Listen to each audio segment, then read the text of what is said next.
Buenas tardes. Les saluda muy cordialmente Ibis Sánchez Serrano, genetista y experto en salud pública mundial y desarrollo farmacéutico.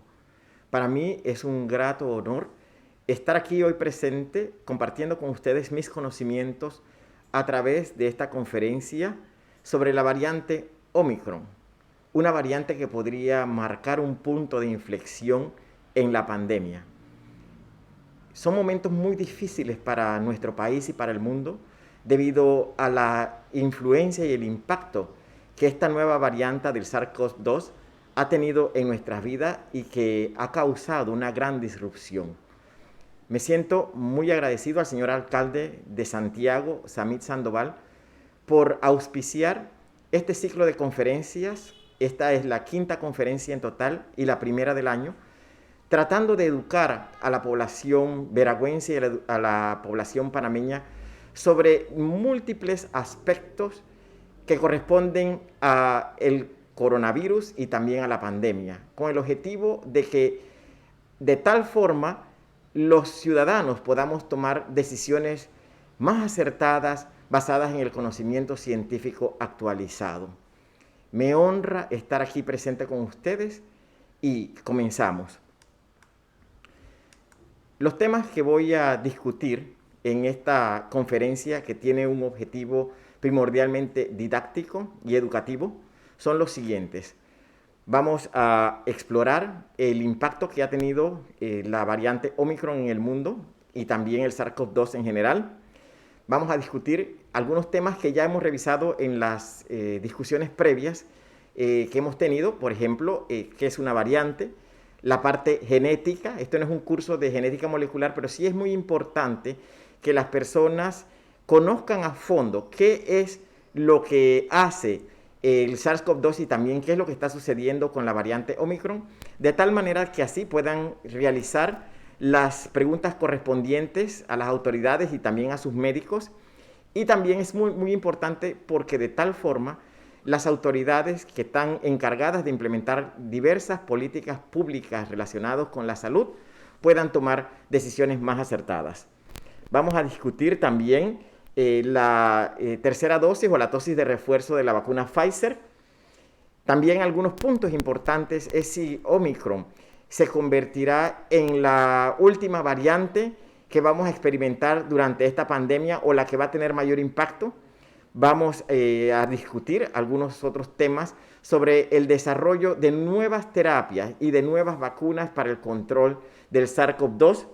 Y finalmente vamos a hacer como una especie de prognosis de qué debemos esperar en el año 2022 para el control de la pandemia en Panamá y en el mundo. Sí quisiera pedirles un poquitito de paciencia porque vamos a explorar algunos términos de manera muy superficial, pero considero que cuando la audiencia tiene los conceptos claros sobre un tema científico, les es mucho más fácil poder seguir entonces las instrucciones que dan las autoridades y también al mismo tiempo tomar mejores decisiones. A nivel mundial, la pandemia del SARS-CoV-2 ha infectado a más de 300 millones de personas en todo el mundo. Desafortunadamente, también eso ha causado que más de 5 millones de personas en todo el mundo hayan sucumbido a la pandemia y hayan perecido. Pero también, al mismo tiempo, ha revelado que gracias a la vacunación masiva, actualmente se han puesto prácticamente más de 10.000 millones de dosis de diversas vacunas a nivel mundial. También eso ha representado un gran avance para la ciencia, es decir, que en un momento de crisis la ciencia pues ha roto muchos récords y ha dado lo mejor de sí mismo una gran cantidad de científicos a nivel mundial para enfrentar esta crisis. La situación en Panamá nos ha afectado severamente desde un punto de vista económico, desde un punto de vista social, desde un punto de vista psicológico.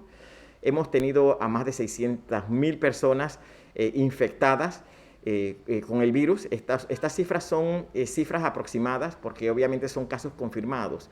Hay muchos casos que pasan desapercibidos porque ya sea que la persona no tiene síntomas o porque no se ha podido tener acceso a las diferentes personas que han sido afectadas.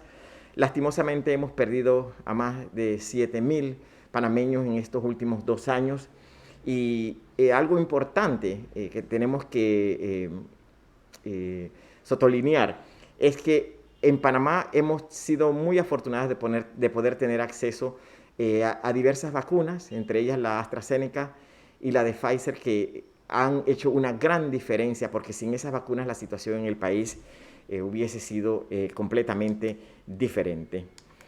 El SARS-CoV-2 es un virus con un ácido ribonucleico que mantiene y que conserva una especie de codificación genética sobre la estructura y también que facilita cierto tipo de comportamiento una vez que infecta la célula.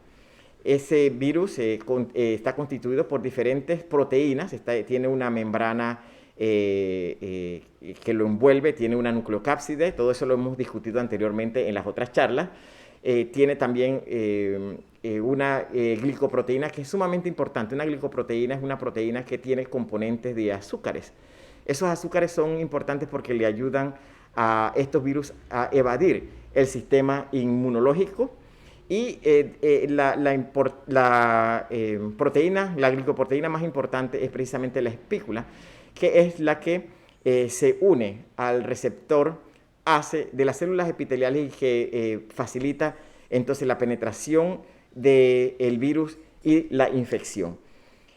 El ARN mensajero de este virus ha sido secuenciado. Se conoce que tiene algunas partes que codifican por proteínas estructurales, es decir, aquellas que componen la estructura del virus, y también otras que le permiten al virus replicarse, como vemos en esta imagen, en la que podemos observar claramente las diferentes formas. Por ejemplo, tenemos los genes que codifican para la espícula, las otras para la nucleocápside, la otra también para la envoltura y así sucesivamente.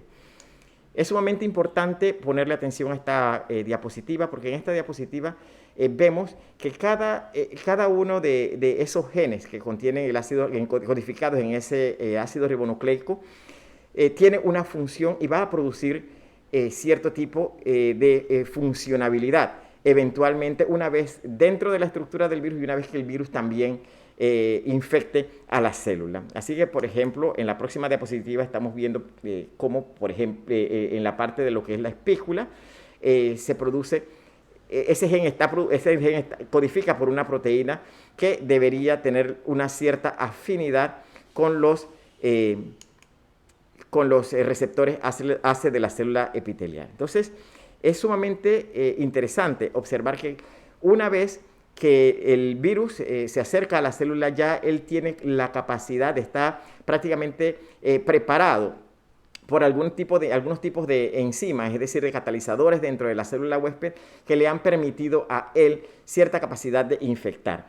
En esta diapositiva podemos observar cómo el SARS-CoV-2 y la espícula del SARS-CoV-2 se une al receptor ACE de la proteína, y que también existen otro tipo de receptores y de proteínas en la superficie de la célula huésped que le va a facilitar la entrada del virus a la célula. Por ejemplo, en este caso estamos viendo cómo, por ejemplo, cuando se hace esa conexión entre la espícula, es decir, la espiga o la proteína pico del SARS-CoV-2, va a conectarse con la célula. Luego existe allí una serie de reacciones enzimáticas que le permiten y le facilitan al virus entrar. Una vez que el virus inyecta dentro de la célula su ARN, él secuestra la célula y se apodera de su máquina de replicación, de tal manera que así facilite su propia reproducción.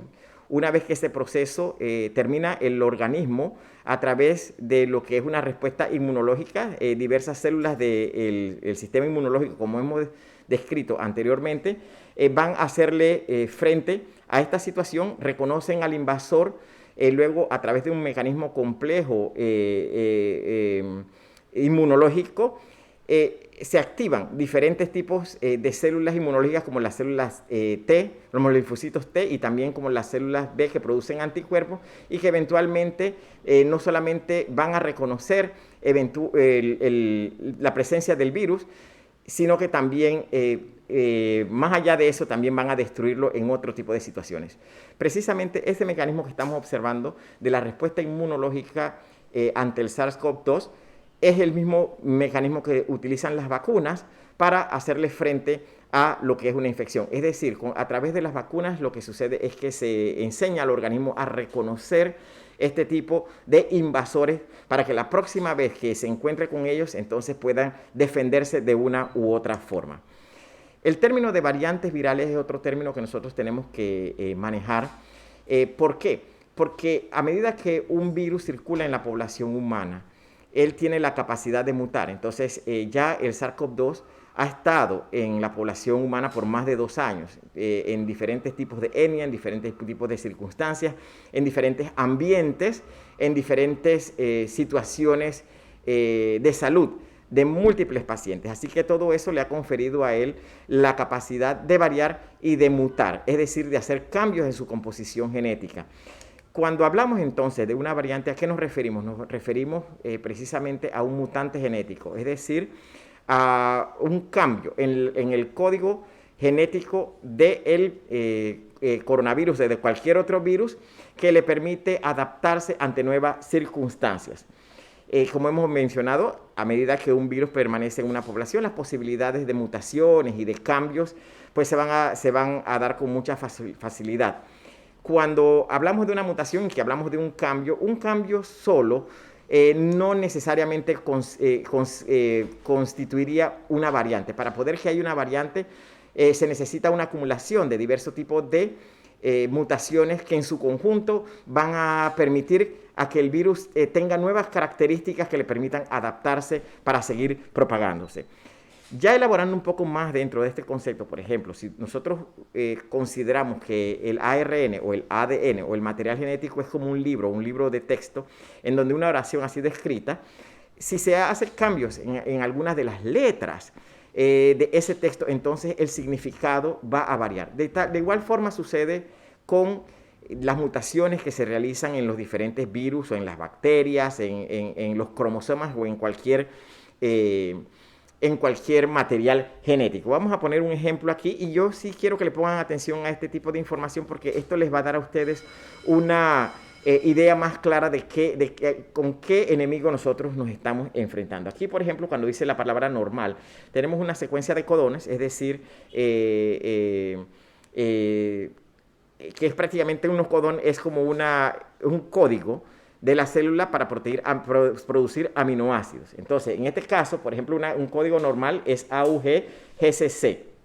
¿Qué sucede? Que si nosotros cambiamos en el codón GCC y ponemos GCT, allí hay un cambio, se introduce una nueva letra. Esa nueva letra, ese nuevo cambio, ese nucleótido, por usar una palabra específica, es silenciosa. Sin embargo, si nosotros hacemos otro tipo de mutación en otro lugar específico, ya allí no va a quedarse silencioso, sino que va a hacer un cambio que quizás cuando uno lo lea, o cuando el organismo lo lea, o cuando la célula lo lea, entonces no va a tener sentido. A veces también el sentido es un sentido equivocado, es decir, que quiso decir una cosa, pero debido a la mutación dijo otra cosa. Y hay también algunos cambios en las lecturas del código genético que producen alteraciones bastante severas que cambian completamente el mensaje. Y cuando se cambia el mensaje, es decir, en este tipo de circunstancias que se cambia el código genético, entonces la producción de una proteína va a ser diferente. Vemos, por ejemplo, en este caso cómo se produce una proteína a partir del ARN mensajero, en el que en la situación normal produce una proteína sana. Luego nosotros introducimos algunos tipos de cambio y van a producirse alteraciones. Por ejemplo, en el punto verde ya esa es una mutación significativa en la proteína. Y luego introducimos otro tipo de mutación que entonces ya no es solamente una alteración sencilla, sino que se cambia prácticamente la proteína. Y cuando se cambia la proteína, se cambia prácticamente el mensaje que se le envía a la célula y la función que esta proteína tiene que hacer dentro del organismo. Y esto es precisamente lo que ha pasado con las diferentes variantes que hemos visto del SARS-CoV-2, que empezó de una forma en Wuhan, China, Y luego, a partir del tiempo, entonces ha ido modificándose debido a que ha ido acumulando diferentes mutaciones, como veremos dentro de un instante. En este caso, en esta diapositiva, estamos viendo la variante alfa, aislada primordialmente en Inglaterra, luego la beta en Sudáfrica, posteriormente la gamma en Brasil, y vamos viendo que cada una de ellas, por ejemplo, con sus mutaciones van creando diferentes cambios en la estructura. Esa es la estructura de la espícula, de la espiga o del pico que se une a los receptores de las células del huésped. Entonces, ello tiene implicaciones importantes porque eso puede alterar varias cosas. Primero que nada, puede alterar la capacidad de afinidad entre el virus y la célula huésped, es decir, nosotros, nuestras células. Y también la otra posibilidad es que a medida que se van acumulando estos tipos de cambios, los anticuerpos que se han producido y que podrían reconocer este tipo de variantes, entonces no funcionarían de la misma manera o estarían funcionando de una manera menos eficiente. Entonces, ese es el problema que precisamente estamos enfrentando actualmente. En esta diapositiva coloco la estructura de la espícula del SARS-CoV-2, del coronavirus, de las variantes Delta y de la variante Omicron, y se ve que el número, si vemos a la derecha, está la variante Omicron, y el número de cambios, de mutaciones, pues es sinceramente mucho, mucho más grande que todas las que hemos visto anteriormente, y esa es una fuente de preocupación por muchas razones. Primero que nada, porque eso le ha conferido a esta variante convertirse en un monstruo súper contagioso, y es con eso con lo que estamos lidiando en este momento. El grupo interagencial del SARS-CoV-2 de los Estados Unidos ha hecho una clasificación de las diferentes variantes dependiendo de su impacto y de lo que nosotros, cómo nosotros podamos enfrentarlo. Por ejemplo, existen algún tipo de variantes que son variantes de interés, es decir, aquellas que por ejemplo, muestran ciertos cambios, se nota algunas alteraciones, digamos, en el patrón de contagio, también de respuesta a los anticuerpos neutralizantes, pero que simplemente necesita pues ser vigilada.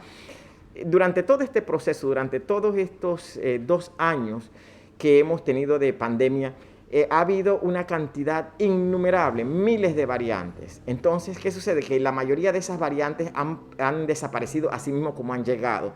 ¿Por qué? Porque ellas tienen que competir entre ellas mismas para poder infectar un huésped. Entonces, dentro de esas miles de variantes, pues también ha habido unas que sí se han asentado y que han ganado la batalla, por así decirlo, a través de lo que es la selección natural, es decir, puro darwinismo, y se han quedado suplantando a las anteriores. También existen diferentes formas en las que el organismo evade este tipo de variantes y algunas pues simplemente pierden esa batalla. Tenemos las variantes de preocupación. Actualmente son las variantes que conocemos, todas las variantes alfa, beta, gamma, delta y Omicron, son variantes de preocupación, y allí lo que estamos observando es que, digamos, la forma de contagio es superior a las variantes de interés. Ya estamos viendo cambios en lo que es la respuesta a los anticuerpos neutralizantes, pero más allá de eso también vemos cambios en la forma en que se transmiten y en la morbilidad y en la cantidad de muertes que causan. Entonces, ya allí tenemos que tomar medidas mucho más severas para poder contrarrestar el virus, porque lo que se trata de evitar es que lleguemos a una situación en la que existan variantes de alta consecuencia, en las cuales allí todos los mecanismos que se habían aplicado para el control de una pandemia y también para el tratamiento de una enfermedad en una pandemia, pues ya fallan. Entonces ya estaríamos ante una situación en la que se pierde completamente el control y tiene que reactivarse toda la maquinaria, reinventarse toda la maquinaria científica, médica y también de las diferentes estrategias para controlar el virus. Afortunadamente nosotros no hemos llegado a ese tipo de situación. Es una posibilidad, pero todavía no, afortunadamente. Ejemplo de variantes de interés, tenemos la ETA, del Reino Unido y Nigeria, tenemos la IOTA, tenemos la Kappa, también tenemos la Lambda, tenemos la Mu de Colombia, nuestros vecinos, tenemos la IHU, recién identificada en Francia. Se habla también de una Deltacron en Chipre. Sin embargo, no se sabe si esta Deltacron es realmente una variante o si fue una contaminación cuando se hicieron los ensayos de secuenciamiento. El que dos virus se unan, el que un virus prácticamente se trague a otro virus y lo modifique, eso no es imposible. Es probable, es poco probable, pero puede suceder. Entonces, tenemos que esperar un poco más con paciencia para ver si esta Deltacron, que sería una combinación de las variantes Delta con Omicron, es realmente algo que existe o si fue simplemente una contaminación de laboratorio. Variantes de preocupación tenemos la alfa, la beta, la delta, la gamma, tenemos la Omicron. Y también las variantes de altas consecuencias que no tenemos, gracias a Dios, hasta el momento ninguno. Entonces, ¿qué es esa variante Omicron y cuál es su origen? La variante Omicron es una variante bastante reciente y lo interesante de todo esto es que hoy día vivimos en un mundo en el que la facilidad de transporte y de comunicación por medios de transporte es tan eficiente que en cuestión de semanas o cuestión de días puede una variante viajar de un país lejano al otro. Por otra parte, también como vimos el caso de Reino Unido o de Sudáfrica o incluso en los Estados Unidos, como una variante, como la variante Omicron, en cuestión de días superó la variante Delta hasta convertirse en la variante predominante. Entonces eso nos indica pues un mecanismo de adaptabilidad bastante poderoso e inusual. Así que de igual forma, entre más información tenemos de cómo sucede eso y qué es lo que está pasando, así mismo entonces nosotros podemos prepararnos. En cuanto a la variante Delta, no fue sino hasta el 24 de noviembre que fue reportada a la Organización Mundial de la Salud y el 26 de noviembre del 2021 fue cuando entonces se lanza como una variante de preocupación. Esta variante de preocupación es aproximadamente, según algunos estudios realizados en Dinamarca, en Japón y en Francia, es entre 2.7 a 3.7 más contagiosa que la variante Delta, que la variante original de Wuhan, y es 1.5 a 2 veces más contagiosa que la variante Delta, que es una variante bastante agresiva. Entonces lo que estamos viendo es que durante todo este periodo el virus ha mostrado un cierto patrón, un cierto modelo en el que cada cierto tiempo su capacidad de contagio se duplica. Y ese es un mecanismo que los virólogos o los microbiólogos pues deben estar sumamente atentos, porque si eso se mantiene, entonces ¿cómo nosotros rompemos ese ciclo de que cada cierto tiempo la próxima variante dominante va a ser una variante que va a ser el doble de contagiosa? Sin embargo, esta variante ha tenido que comprometerse para sobrevivir. Es decir, es mucho más contagiosa que la Delta, sin embargo, en materia de su agresividad y del daño que causa, es, por decir unos números, la mitad de agresiva que la Delta, lo cual para nosotros pues, es una buena noticia. La Omicron tiene aproximadamente, a diferencia de la Delta y de las otras variantes, tiene aproximadamente una posibilidad de 10 veces más de poder reinfectar a un huésped. Actualmente ha sido la variante mejor adaptada, la más fortalecida desde ese punto de vista. Y sin embargo, a pesar de todo eso, lo que hemos visto es que no es tan agresiva, y yo voy a explicar dentro de un momento por qué no es tan agresiva como las variantes anteriores. Sin embargo, debido al volumen, a la cantidad de personas que están siendo afectadas, primero que nada, se causa un grave problema psicológico, porque las personas obviamente están alarmadas al ver tantos casos de infección en nuestra comunidad y en el mundo entero, cosa que no habíamos visto nunca en nuestras vidas. Por otra parte, también por el volumen, se satura el sistema de salud debido, primero que nada, a las pruebas necesarias para poder diagnosticar el virus. Segundo, la capacidad de los hospitales, del personal, tanto técnico como médico, que le hace frente a esta pandemia. Los recursos que son necesarios para contrarrestarla también son mucho más altos debido precisamente al volumen. Y pues desafortunadamente eso lleva a podría llevar a lo que es un colapso porque del sistema de salud, no solamente debido a la atención que se requiere para los pacientes enfermos de COVID-19, sino que también que otros problemas de salud no están siendo atendidos, tienen que ser postergados, ya sean cirugías, ya sean tratamientos, ya sean muchas cosas, muchos planes, precisamente porque los recursos disponibles están siendo alocados precisamente al control de la pandemia. Por otra parte, también tenemos otro problema que es con respecto a la escasez de los recursos. Las personas que quedan en cuarentena o que necesitan aislarse, esas personas pues también necesitan alimentación y debido a que la Omicron es sumamente contagiosa, entonces pues crea una situación familiar bastante preocupante por la comida, etcétera. Así que esta variante también tiene la capacidad de infectar a aquellas personas que han sido vacunadas. No es una vacuna perfecta desde de la de Pfizer, ni la de Moderna, ni ninguna de las que tenemos. No son vacunas perfectas. Y eso lo dijimos desde el principio de este ciclo de conferencias, en que las vacunas que se iban a producir no eran vacunas esterilizantes, sino eran unas vacunas que iban a ayudar al organismo a hacerle frente a la enfermedad, pero que eso iba a verse reflejado en reducción de casos severos, hospitalizaciones y también muertes. Así que la Omicron en sumario es la variante predominante en el mundo y en Panamá también, aunque no se descarta la posibilidad de que todavía exista la variante Delta y que muchos de los casos que estamos viendo en cuidados intensivos, incluso en fallecimientos, pues más que de Omicron podrían ser debido a la variante Delta que todavía circula en el país. Con respecto a lo que es la estructura, las características y el mecanismo de esta variante, este es un monstruo, como dije anteriormente, de mutante.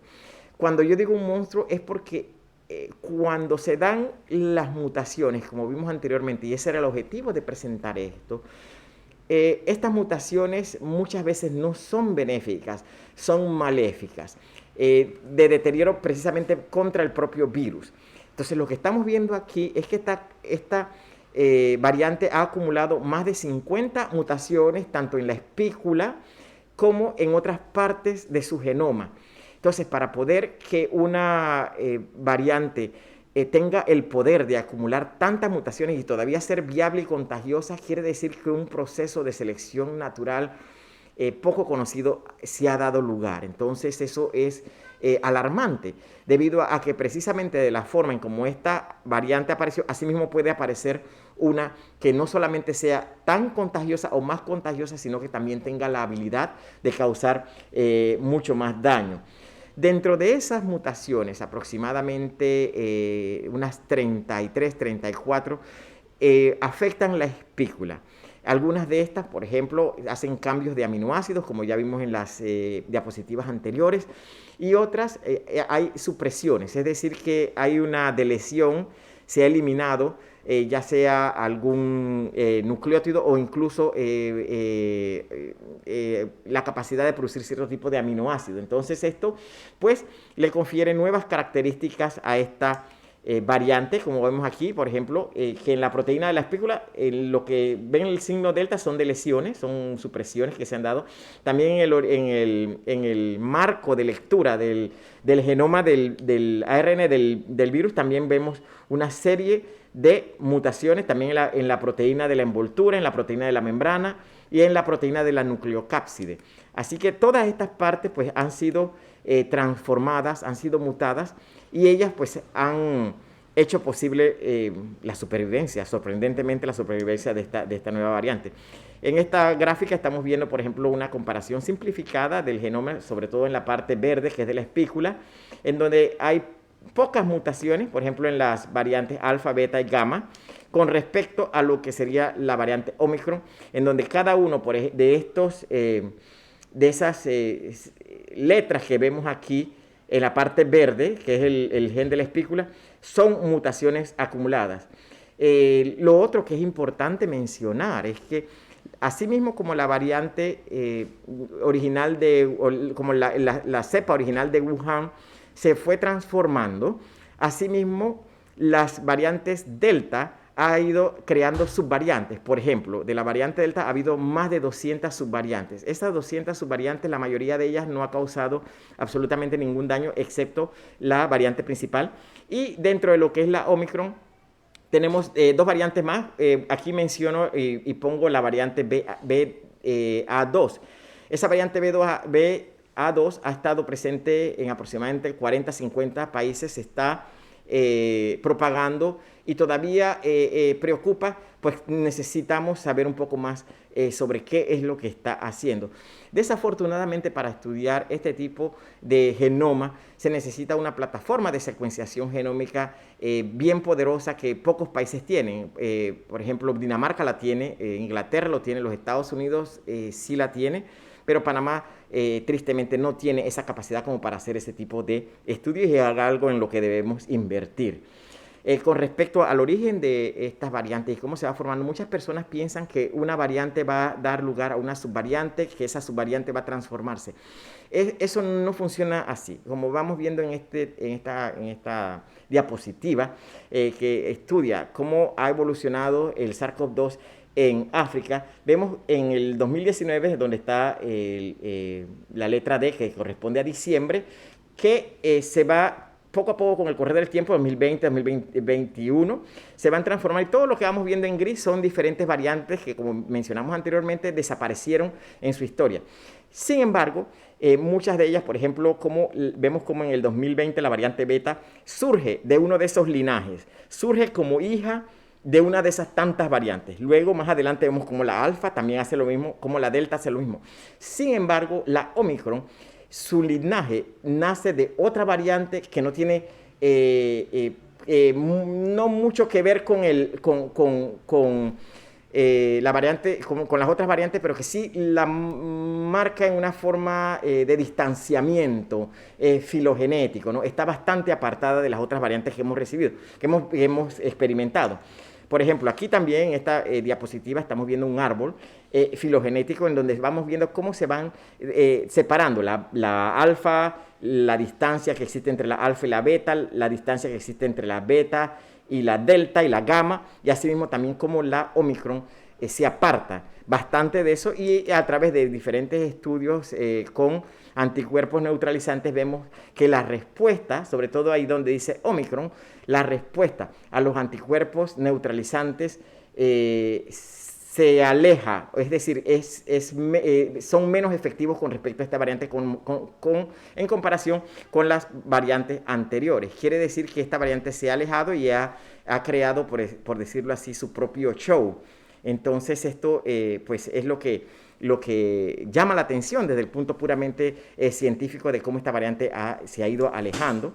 Y aquí en esta diapositiva vamos viendo pues su estructura, los puntos amarillos que representan los cambios en los aminoácidos, el punto verde una supresión, y así sucesivamente pues que le van confiriendo a ella nuevas características. Entonces, es importante preguntarse, si hemos estado hablando de todo este tema científico, que muchas personas se preguntarán, pero ¿por qué yo necesito saber de eso? Yo lo que necesito saber es que si yo me voy a enfermar severamente o no, o si esta enfermedad va a ser grave. Bueno, precisamente la respuesta a esa pregunta tiene que ver con el entendimiento de todo lo que hemos hablado anteriormente. Por ejemplo, ¿por qué Omicron es más contagiosa que las demás variantes? Existen diferentes hipótesis. Una de ellas es que debido a esas mutaciones que hemos discutido, esos cambios genéticos que se ven reflejados en su composición proteica, esta variante ha desarrollado una mayor habilidad de unirse a los receptores, como vamos a ver dentro de un ratito, a los receptores de las células huésped, o sea, es decir, de las células de nuestro organismo. Otra hipótesis es que podría tener una mayor capacidad de evasión del sistema inmunológico, es decir, así como el VIH, que se convirtió en una enfermedad endémica, es decir, que de una pandemia prácticamente se ha quedado con nosotros y hemos tenido que vivir con ella, pues ha sido debido a que ese virus ha sido tan astuto y ha cambiado de tal forma que evade el sistema inmunológico cuando infecta. Quiere decir que a través de diferentes formas, puede ser la estructura externa de las proteínas, pero también puede deberse a otros factores. Y la tercera hipótesis, ¿por qué Omicron es más contagiosa que las demás variantes? Puede ser también que sea una variante más estable fuera del organismo, cuando es un virión. La forma en la que el virus se mantiene en el aire, en el ambiente, es porque este es un virus bastante pequeño, se transmite de forma de aerosol, es decir, en las pequeñas gotas de saliva que existen. Algunas son tan pequeñas que ellas se mantienen en el ambiente, en el aire. Las más grandes caen, las otras se pueden mantener por un largo tiempo en el aire o pueden también con el viento viajar, o en lugares cerrados pueden permanecer. Entonces eso le confiere la capacidad de que la gente que comparte ese mismo ambiente entonces pueda infectarse. Otra posibilidad es que sin ese tipo de condiciones también este virus tenga una mayor estabilidad que permita el contagio, es decir, que dure mucho más tiempo que las otras variantes. Entonces, ¿por qué es menos severa Omicron que las otras variantes? Este es un tema sumamente importante y yo quiero que le presten atención a lo que voy a decir. Hay tres hipótesis fundamentales y plausibles al respecto. Primero que nada, está el efecto de la vacunación masiva. Nosotros tenemos que recordar que estamos en el 2022. La situación del mundo es muy distinta a la del 2019, a la del 2020, cuando nosotros no teníamos una forma de luchar o de estar preparados para la pandemia. La situación de hace un año atrás es completamente la situación de hoy. Hemos tenido vacunas de diversas casas farmacéuticas con diferentes plataformas. Muchas personas en el mundo han sido vacunadas, falta mucha gente por vacunar, y por ejemplo un país como Alemania, que tenga el 70%, por así decirlo, de su población vacunada, pues habría que vacunar unas 30 millones de personas todavía, porque la población es tan grande, ¿no? Pero aún así, tomando en cuenta eso, tenemos una gran parte de la población vacunada. Entonces ya la acción de los anticuerpos neutralizantes está presente, y también otros tipos de mecanismos de defensa natural, y también tenemos que ver que los diferentes tipos de linfocitos T pues pueden destruir las células infectadas por Omicron. Entonces esa podría ser una hipótesis. La segunda hipótesis, y esta es sumamente interesante, pues ha sido explorada recientemente por diferentes grupos, tanto en Dinamarca como en Inglaterra y en los Estados Unidos, es la siguiente: que la Omicron afecta principalmente las células de las vías respiratorias superiores, es decir, por encima de las cuerdas vocales, todo lo que sería la boca, la nariz, las fosas nasales, los senos paranasales, la faringe, parte de la laringe. Entonces, eso podría dar una explicación. ¿Y cómo explican ellos eso? ¿Por qué? Porque hay, y lo voy a explicar dentro de un momento, cuando la célula es infectada, la célula, digamos una célula epitelial, una célula del organismo infectada por el SARS-CoV-2, por el virus, ellos necesitan de una enzima que está presente en la célula huésped que se llama TMPRSS2. Esa enzima, como lo voy a mostrar dentro de un momento, facilita lo que es, actúa como una especie como de un abridor de latas, que prácticamente ayuda al virus a entrar y depositar su material genético dentro de la célula huésped. Entonces eso lo van a ver dentro de un ratito, pero esto es sumamente importante. ¿Por qué? Porque ese receptor, esas proteínas, están en su mayoría presentes en las células de los pulmones, es decir, en todo lo que sería la parte interna de los pulmones, por ejemplo, en los alvéolos, los broncos, los bronquiolos, etc. Entonces, esto es sumamente importante, que el Omicron tiene una mayor afinidad, y eso se ha demostrado ya en estudios con modelos de ratón, por ese tipo de células del sistema respiratorio superior. Entonces quizás sea por eso que nosotros estamos observando actualmente que muchas personas presentan un síntoma de resfriado común y no aquel problema tan grave que es cuando se afectan la parte superior del sistema respiratorio, es decir, los pulmones, en los cuales se produce toda una cascada de reacción antiinflamatoria que eventualmente desencadena en los coágulos que se observan en los pacientes de COVID severo y que desgraciadamente conllevan a la muerte. Así que esto pues sería una explicación bastante viable y muy interesante, que necesita pues más estudios, que podría explicar el porqué no es tan severa. Y la tercera hipótesis sobre la cual tenemos pues, mayor información es sobre quizás, y esto es lo que pienso yo en lo personal, que lo anterior se vea aunado a otro factor, y es que la capacidad de secuestro de la Omicron, como mencioné anteriormente, ha buscado un compromiso.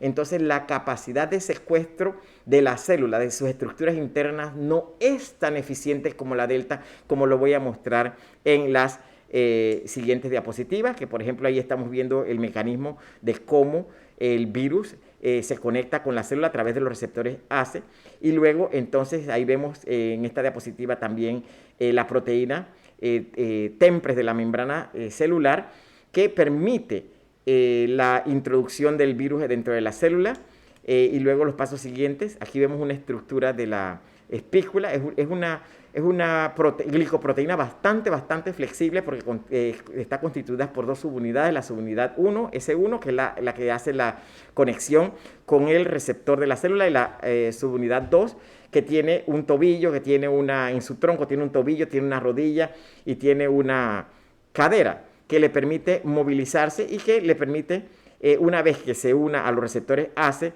de las células, le permite una mayor flexibilidad. Aquí, por ejemplo, estamos viendo en este caso, en esta diapositiva, cómo la TEMPRES 2 corta la espícula, y una vez que le corta la espícula, en lugares específicos que ya están preactivados, ¿verdad?, por otro mecanismo, los aminoácidos son hidrofóbicos. Entonces, ¿qué sucede? Que ellos tratan de unirse directamente a la primera membrana que encuentren. Por ejemplo, como se ve en esta diapositiva, espero que se vea la animación en la que realmente pues, se hace un movimiento bastante flexible por parte de esa conexión, y ahí es donde la célula puede inyectar su material. Entonces, cuando se trata de lo que es el secuestro dentro de las estructuras, cuando el virus se mete dentro de la célula, él le envía dentro de sus propias proteínas, le envía señales a la célula huésped que la secuestra y le dice: aquí llegué yo, nadie se mueva,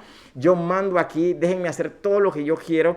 Entonces, ¿qué sucede? Que las proteínas del el virus paraliza, por decirlo así, el mecanismo de alarma dentro de la célula, que le dice: manda interferones, manda esta señal, dile que aquí vino un ente secuestrador, por favor, manda la señal a todas las otras células de que se defiendan, de que ha venido alguien que nos ha invadido.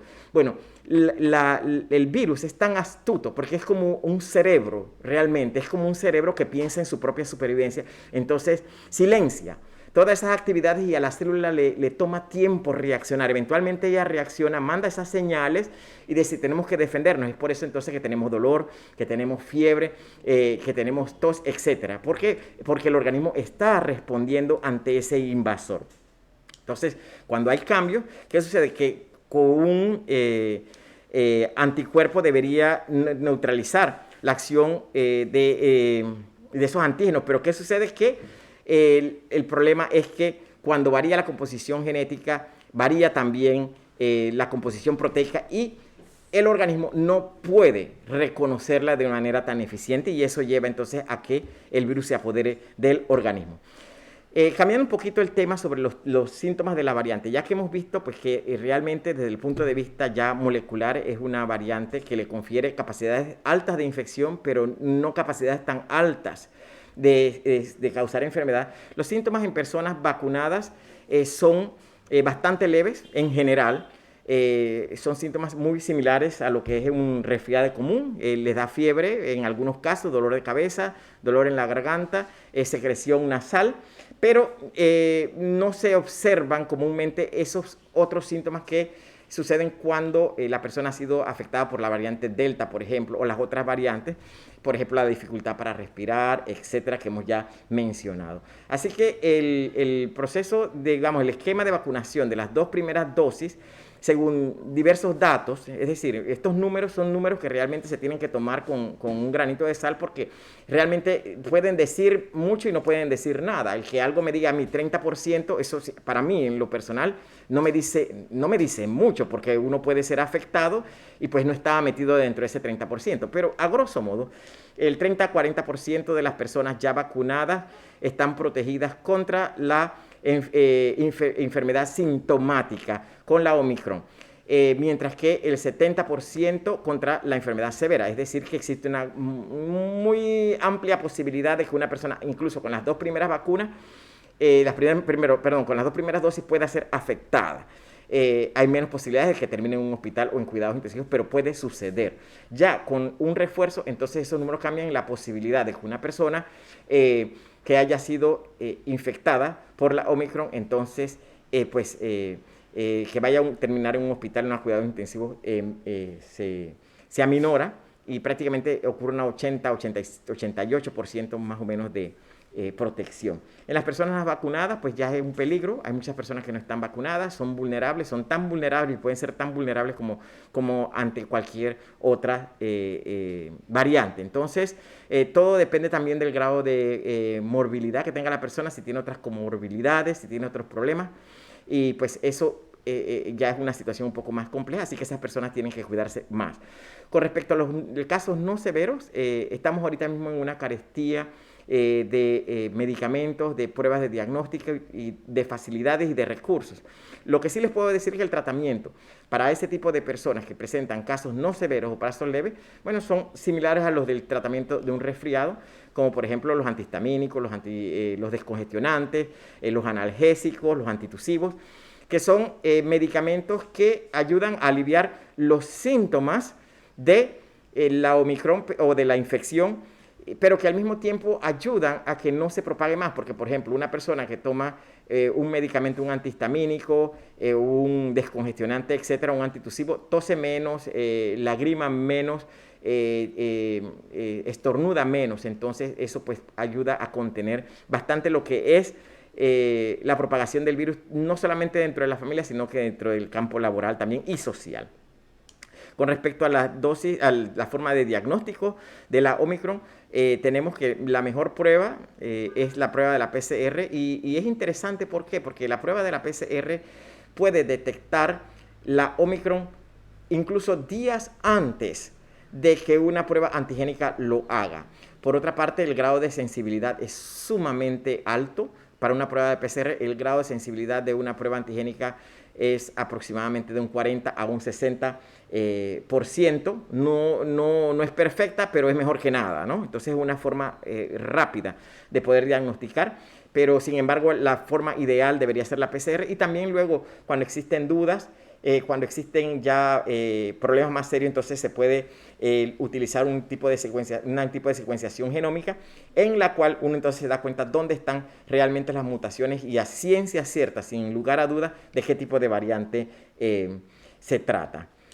Con respecto a las principales vacunas contra la COVID en nuestro país, se está utilizando la vacuna Pfizer. Se está utilizando una tercera dosis cuando la persona ha sido vacunada una dosis primero, luego la otra dosis al mes, luego la tercera dosis al tercer mes, o una dosis de refuerzo para aquellas personas que se han vacunado previamente y que están semiprotegidas ante esta variante, pero necesitan reactivar su respuesta inmunológica y también la cantidad de anticuerpos, etcétera, todo eso, para poder entonces hacerle frente a la Omicron. Sin embargo, todo eso, a pesar de que es muy importante, no es suficiente, porque la Omicron tiene la capacidad de atravesar esta barrera y crear, si no infección, por lo menos algún tipo de molestia. Para las personas pues que no se han vacunado, esa es la protección más importante que tenemos en este momento. Yo espero pues que la gente haya entendido que realmente si uno no se vacuna, pues está bastante vulnerable. Ha habido personas de los movimientos antivacunas que celebran el hecho de que la gente se esté enfermando para probar el caso que ellos decían que no se deberían vacunar. Sin embargo, están muy lejos de la verdad porque desde tiempos de civilización se sabe que las vacunas funcionan y desde el siglo XVIII para acá, pues el plan de vacunación a nivel mundial ha salvado una gran cantidad de vidas. Algo que quería mencionar también aquí sobre esos números, que vuelvo a ese tema, ¿no? Cuando a mí se me dice, por ejemplo, que es me protege un 30 o un 40%, a mí en lo personal eso no me dice mucho. Eso me dice, bueno, es poco lo que te protege. Si me dice 90%, digo, bueno, es mucho más de lo que me protege, aunque puede haber excepciones. Según Pfizer, es el 10% de protección. Ahora, tenemos que entender que Pfizer es la casa que está comercializando este tipo de vacunas. Entonces, esos números, así cuando los leemos, tenemos que interpretarlos con bastante duda, porque a otros estudios pues sí dicen que la protección de la primera y la segunda dosis es bastante, no es insignificante como se hace creer. Ha habido varios estudios, por ejemplo, que han demostrado que protegen este tipo de vacunas de Pfizer, que el refuerzo es sumamente importante, y al mismo tiempo ha habido países que como Israel ya están implementando una cuarta dosis de vacuna Pfizer contra el Omicron, y han descubierto recientemente que aún a pesar de tener una cuarta dosis, la Omicron puede atravesar y las personas se infectan. Por supuesto que los números de personas que terminan en el hospital son muy bajos. Por supuesto que las personas que fallecen son mucho más bajos. Sin embargo, esta variante es tan contagiosa, puede reinfectar y puede atravesar incluso una cuarta barrera. Razón por la cual Pfizer ha anunciado la adaptación de la vacuna anti-COVID para incluir las secuencias de la Omicron, que protegerá a las personas de todas las variantes anteriores. Entonces, esto lo está haciendo Pfizer a riesgo, está pendiente de la aprobación. Hay que ver qué números y cuáles son los resultados de los ensayos clínicos con esta nueva vacuna. Sin embargo, a mí me gustaría llamar la atención de que la estrategia de vacunación, la forma en la que esto se va a hacer de ahora en adelante, tiene que cambiar, porque ponerse una vacuna cada 3-4 meses, pues es un problema, porque ya después de la tercera, de la cuarta, la gente no quiere vacunarse. Entonces tenemos que buscar formas alternativas de crear una vacuna mucho más estable, más poderosa, y también formas más efectivas de contener el virus. El esquema de vacunación en Panamá con la Pfizer está aprobada para niños de 5 a 11 años con discapacidades, luego a los adolescentes de los 12 años, personas de 18 años en adelante. Se recomienda a una tercera dosis o dosis de refuerzo. La dosis de refuerzo antes se ponía 6 meses, luego de la segunda dosis, ahora se está poniendo 3 meses. Se recomienda que las personas ya infectadas con la COVID anteriormente se coloquen su dosis de refuerzo un mes después. Realmente en diferentes estudios se ha demostrado que la persona puede ponerse la vacuna inmediatamente después que aparezcan los síntomas o una vez que haya terminado la cuarentena. Sin embargo, pues otros consideran que un mes es tiempo suficiente para que el organismo también produzca sus propios anticuerpos y se active toda la maquinaria inmunológica. Un mes es lo que dice el MINSA, un mes es.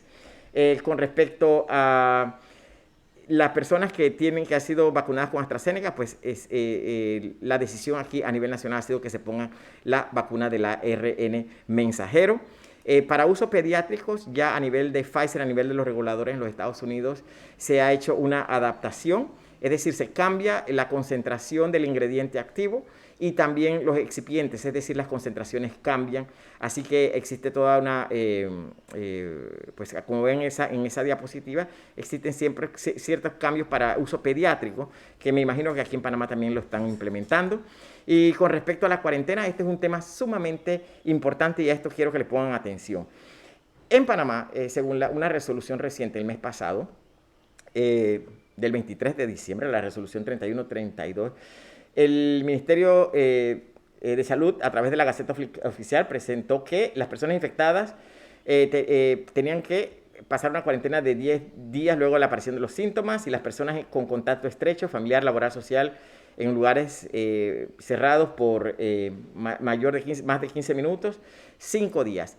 Es muy interesante porque estudios recientes en Japón han revelado que, a diferencia de los otros casos con otras variantes, la carga viral en el coronavirus sigue incrementando hasta 6 días después de que se presentan los síntomas. Es decir, que en los casos anteriores la carga viral era mucho más alta antes de que la persona presentara síntomas. Entonces, durante todo ese tiempo, pues propagaba sin saberlo o sin quererlo la enfermedad. En este caso, con la Omicron, ocurre lo opuesto, en el sentido de que la carga viral continúa por 6 días, que es relativamente un periodo largo, cuando debería ser menos, pero 6-7 días la carga viral sigue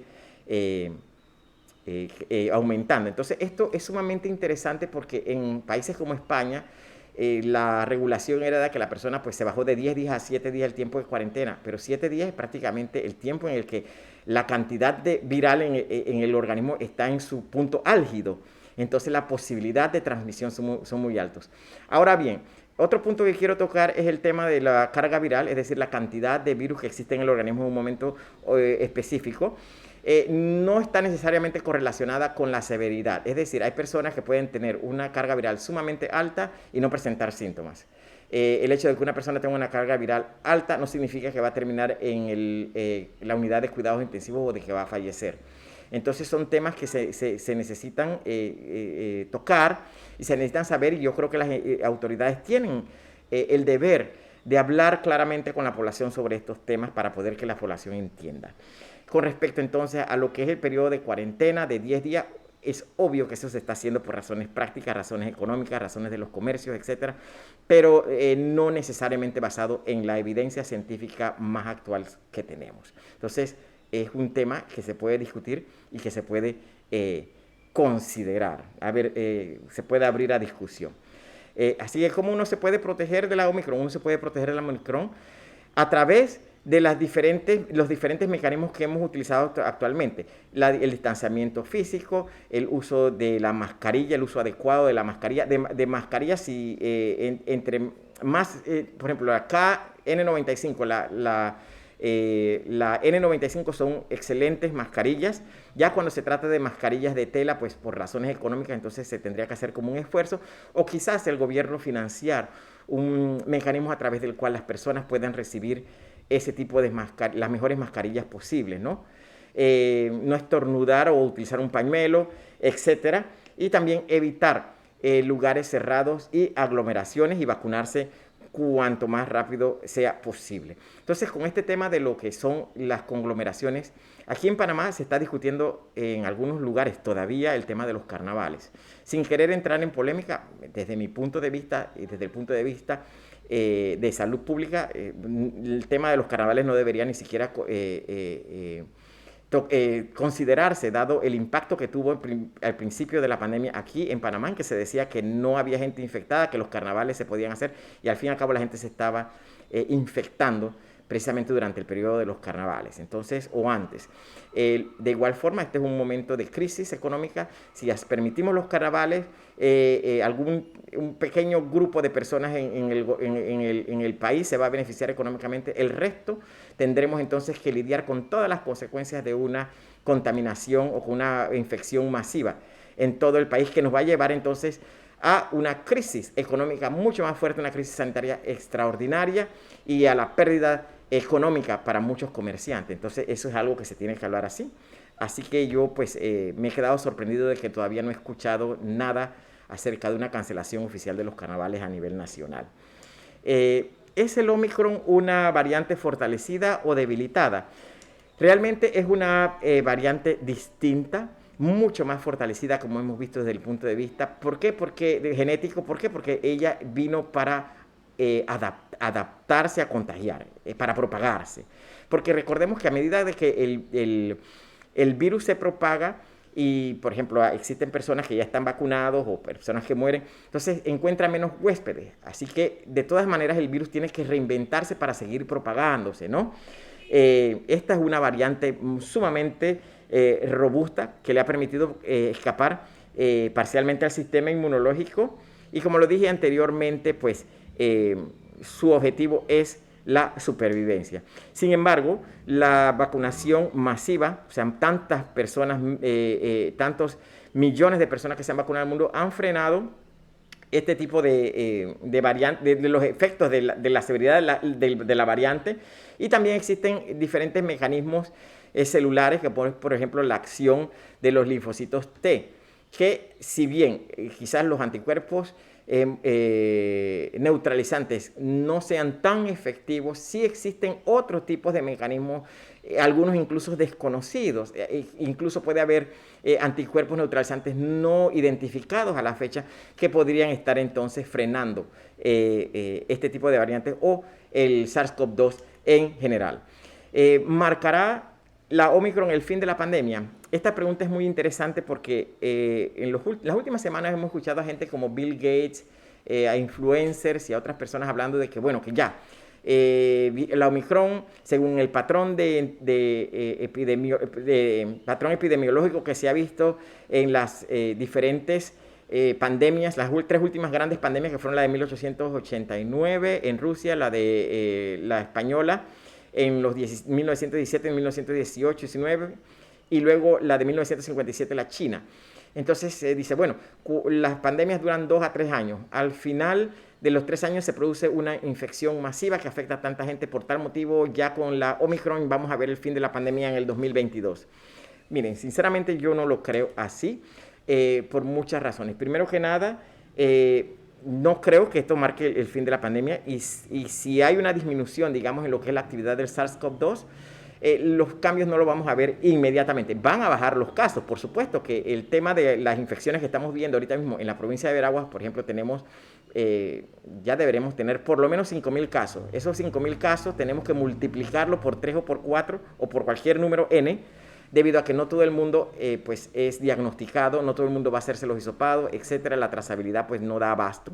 Es la realidad, es la sinceridad. Entonces, esos números son mucho más altos, ¿no? Entonces, lo que pasa aquí entonces es que tenemos que esperar más variantes porque la cantidad de gente que se ha vacunado en el mundo todavía no es suficiente como para frenar este virus. Así que si bien dentro de un par de semanas, 2 o 3 semanas, vamos a ver un cambio dramático, vamos a subir a lo que es la cúspide de las infecciones a nivel nacional, luego vamos a ver rápidamente un descenso.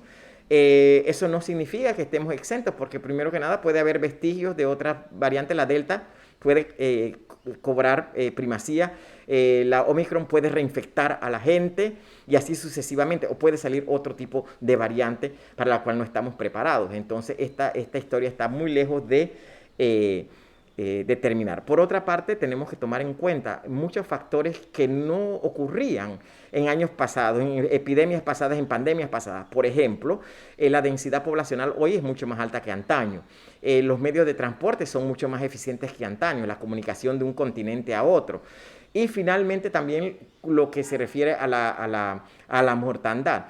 Anteriormente estos virus cuando atacaban severamente la persona fallecía y con ello se acababa el virus. En este caso, debido a que todavía las vacunas no son vacunas esterilizantes, no impiden la infección, como lo dijimos incluso desde antes de que se aprobaran las vacunas aquí en Panamá. Entonces, ¿qué sucede? Que el virus continúa y sigue cambiando, sigue mutando. Así que esta historia está, en mi opinión, pues lejos de continuar. Lo que vamos a tener que hacer es vivir con un tipo de pandemia, quizás como lo hemos hecho con el VIH-Sida, o una enfermedad estacional como el resfriado común.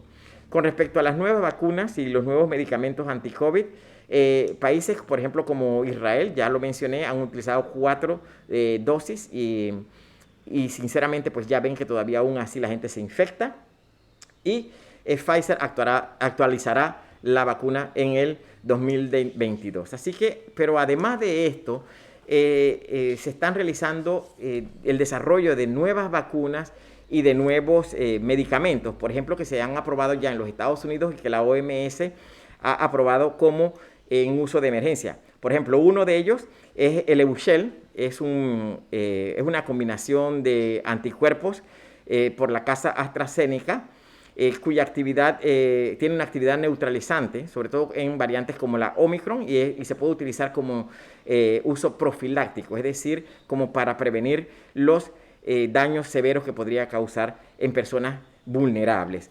Está también el Paxlovid, que es el ritonavir de Pfizer, que ya pues, ha habido una discusión sobre su compra y aprobación aquí en Panamá.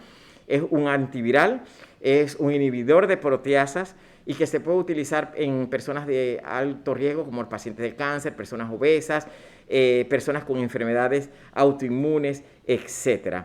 Está el Monopiravir, también de Merck, que es un antiviral.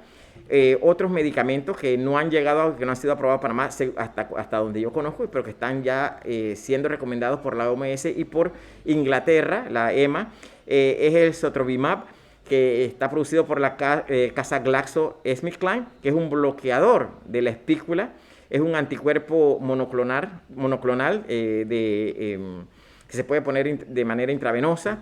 Está el Baricitinib, que es de la casa Eli Lilly de los Estados Unidos, que es un antiinflamatorio, es un inhibidor de la quinasa Janus, es usado para el tratamiento de la artritis reumatoide. Entonces, pero estos medicamentos son caros, eso es lo que también hay que entender, ¿no? Que allí también se tiene que hacer un diálogo con las casas farmacéuticas para que estos medicamentos lleguen a las poblaciones y a los países que no son privilegiados y que no los pueden comprar.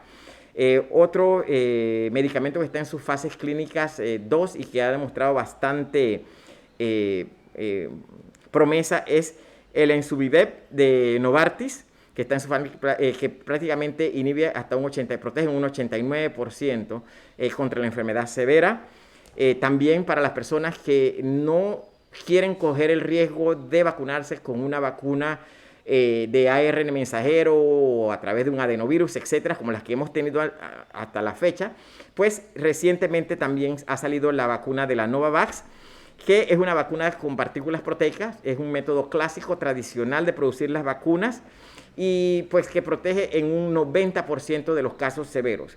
La Novavax es buena porque ofrece una alternativa a las personas que ya tienen miedo, que no se han vacunado en otros países, pero realmente su eficacia y su efectividad no es superior a las vacunas de ARN mensajero como la Pfizer o la de Moderna, ¿no? Que son las mejores vacunas en el mundo. También, pues pronto se van a publicar algunos estudios interesantes sobre CanSino. También AstraZeneca tiene algunos productos en su línea que son antivirales. Y bueno, así tenemos una serie de medicamentos que están en espera, pero cuyo objetivo es ser utilizados como unos ayudantes en el sentido amplio de la palabra con la vacuna que tenemos, es decir, evitar casos severos y hacer que esta pandemia por el coronavirus se convierta en una enfermedad común, resfriado común sin tantas muertes y sin tantos problemas. Después de la variante Omicron, ¿qué podemos esperar?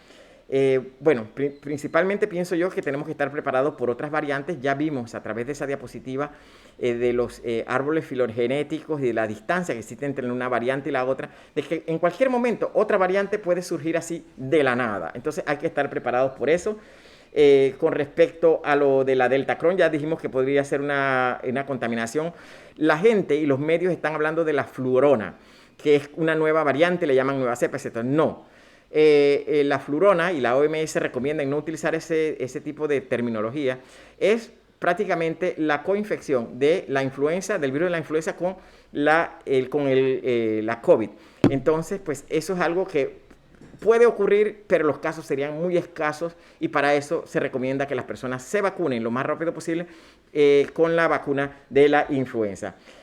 Alternativamente, cabe la posibilidad de una variante más contagiosa aún y más severa y tenemos que evitar eso. Entonces, las estrategias que tenemos que implementar para el control de las pandemias, primero que nada, mayor vacunación. Toda aquella persona que desee y que pueda vacunarse, tiene que vacunarse. Nosotros en Panamá tenemos la gran ventaja y la gran dicha de poder contar con una excelente vacuna y es importante que nosotros aprovechemos ese recurso.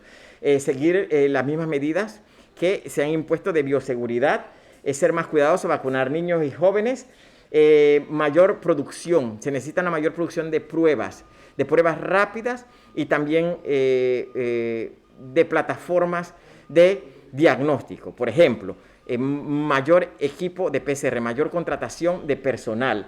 Y lo más importante que se necesita aquí en Panamá es la inversión en una plataforma de secuenciación genómica.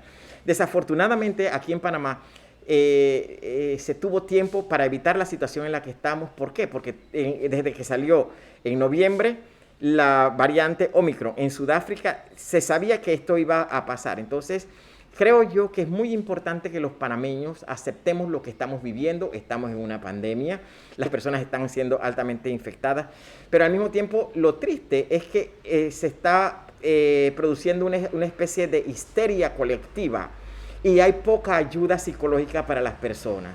Entonces es muy importante que el MINSA, que las autoridades abran esos canales de ayuda psicológica para las personas, mayor educación, un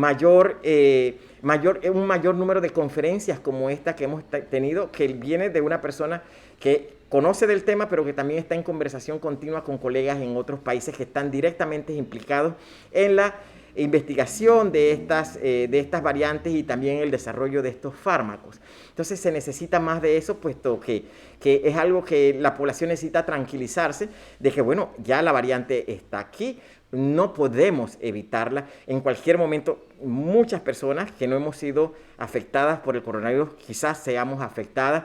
Entonces, bueno, utilizar la cabeza en el sentido de que, por ejemplo, prevenir.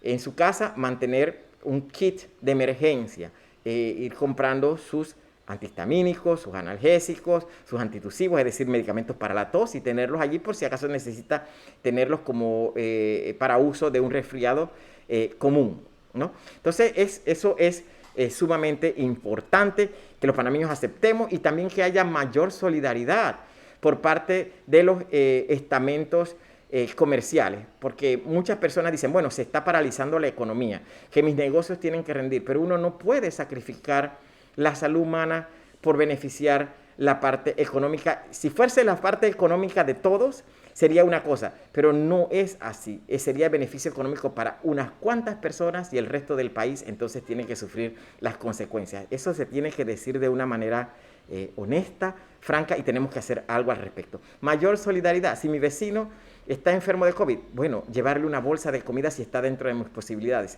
llevarle medicamentos, ayudarlo psicológicamente, conversar con ese tipo de personas por teléfono, guiarla. Es un momento en el que tenemos que unirnos y eso es lo que nos va a ayudar a nosotros a salir de esta pandemia y también de rebasar la crisis que nos hemos traído con esta nueva variante. ¿Cuáles son los futuros escenarios de la pandemia? Bueno, el título de esta conferencia es que la variante Omicron podría marcar un punto de inflexión. De hecho, sí lo está marcando, para bien y para mal. En el sentido de que, bueno, es un punto de inflexión en el que sabemos que de aquí en adelante tenemos que estar preparados. Los panameños y el mundo tienen que reinventarse de tal forma de que económicamente puedan realizar actividades que los ayuden a mantener sus ingresos. Por otra parte, cambiar de diferentes estrategias desde el punto de vista de qué es lo que vamos a hacer. Una alternativa es que el MINSA no solamente consulte a sus expertos dentro de su grupo, sino que a diferentes tipos de profesionales para que los orienten y les aporten ideas de cómo pueden resolver estos problemas desde el punto de vista logístico, desde el punto de vista psicológico, socioeconómico, etcétera, porque este es un trabajo y un esfuerzo de todos. Así que el término que tiene que salir luego de este punto de inflexión en el que podemos ir o para un resfriado común o una enfermedad que sería estacional o a una crisis aún más severa, pero con nuevos medicamentos, con nuevos cambios en la vacuna de Pfizer que estamos utilizando aquí en Panamá, etcétera, es la reinvención. Los panameños, todos tenemos que reinventarnos para poder enfrentar eso. Nuevas estrategias y nuevas estrategias de vacunación también, porque la que se ha implementado actualmente, pues ya ha llegado a su fin.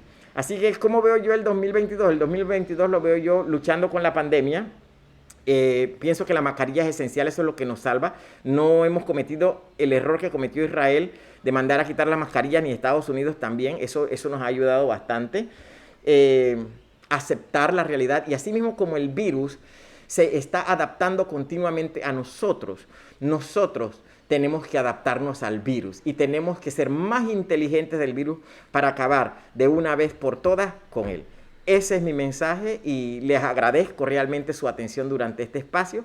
Agradezco nuevamente al licenciado Samit Sandoval, a todo el personal de la alcaldía, a Odisea Musical en el equipo de producción, a Festival Estéreo, a AM Original y a Original Estéreo, y también a Onda Central y a todas las emisoras aquí que en este momento están transmitiendo esta conferencia, y por todo el apoyo que nos brindan para seguir educando a la población panameña. Juntos podremos salir adelante. Muchas gracias.